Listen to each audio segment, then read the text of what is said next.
Well, it's an absolute pleasure to introduce Ruth Amos. Hello, Ruth. Hello. I do find your story just completely amazing. I find you're an absolute great ambassador for young and upcoming entrepreneurs. Thank you. I'm very flattered. But was it indeed, am I right in saying that it was actually a GCSE subject that's really started you in your brand? Yeah, it kind of came out of nowhere. I had everything planned. I wanted to do law. And then suddenly in resistant materials, I'd come up with a product, won an award, and had kind of major PR. And it was like, wow, people want to buy the product. Probably should sell it then. So I kind of fell into business and found that I loved it, and I loved the challenges. And since then, set up 3 more. So it was kind of that whole thing of starting off and being really unsure and having no idea, never done business studies or anything, being chucked in the deep end and finding that I loved it. And it was, as I say, this great love for science and engineering. Yeah, so stair study came from seeing a problem. My teacher's father had a stroke and he couldn't use his stairs. And it kind of came from talking to him and realising I had no idea that was an issue, and kind of bit by bit kind of coming up with this idea. And I found that not only did it introduce me to business, but it introduced me more into engineering and science and STEM as a whole, which is science, technology, engineering and maths. And I just found it was something that I loved, and it's something that touches our everyday lives. So everything that you see, whether it's your hair straighteners or your iPad or your handbag, everything has been touched by some sort of engineer, whether it's to do with the fabrics or, the way that it, something's water resistant or whatever it is. And that was really interesting. And from a business point of view, it's about putting those two together and kind of utilising that and making money from it, really. I mean, when your product first started to come to market, I mean, that must have been an exciting moment.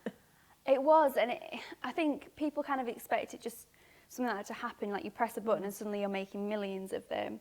And it doesn't, it's bit by bit and it gradually builds up. So the first one that we made, like, I used to call my dad every time we'd sold one. I'd be like, oh, I've sold one. And then it got to the point where he's like, oh, you don't call me anymore when you sell them. I was like, no, because I'm still selling them, but the excitement had worn off from, I used to come back, oh, I've sold a stair stove, I've sold 2, I've done, and actually, as you grow and you progress, you suddenly realise, actually, yeah, the first order that we shipped off to Ireland, I kind of sat there thinking, oh, wow, that's so exciting. And it's it's those milestones that really make you think how far you're moving forward with it.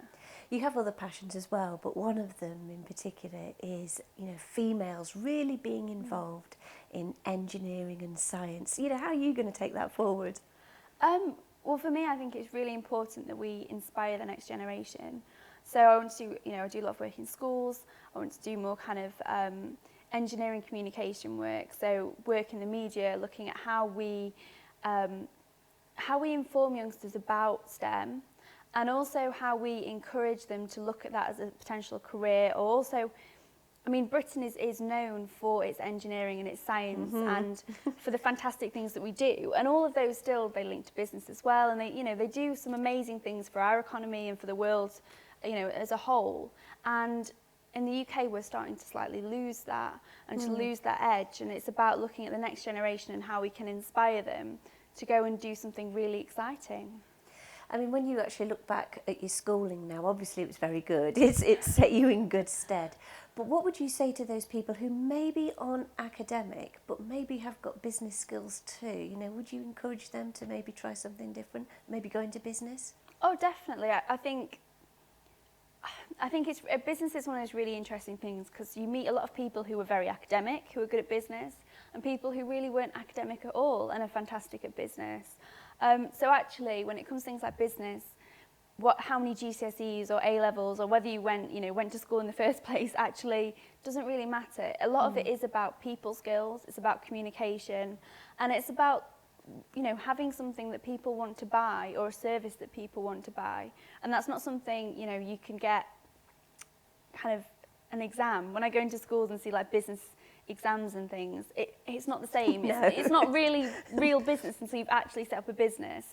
And it doesn't matter whether you succeed or fail first time. It's such a learning curve. The Americans they don't think you're actually going to do well until you have failed. Whereas in the UK, people look at failure and go, oh, that's it, they failed, they write people off. And that's not the same in business. No. And it shouldn't be the same in society, because actually you learn a lot more when you fail than when you actually succeed. I think one thing that really struck me about you and your business, and just reading a bit about you, is how socially aware you are as a business.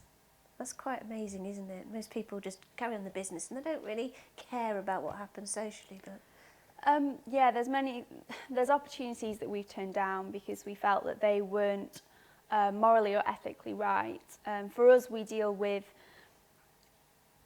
our customers are often quite vulnerable in a sense, because they're buying a product because they need the product. They physically are struggling with their stairs have become dangerous, and it could be quite easy to manipulate or to really push that, and my aim was not to do that, because I think that you can add so much as a business to society. You can really make a difference. The people you employ, the people you supply the product to the way you manufacture. yeah, And for me, that was just as exciting as the actual making money part of the business as well. And I realised that you could do both.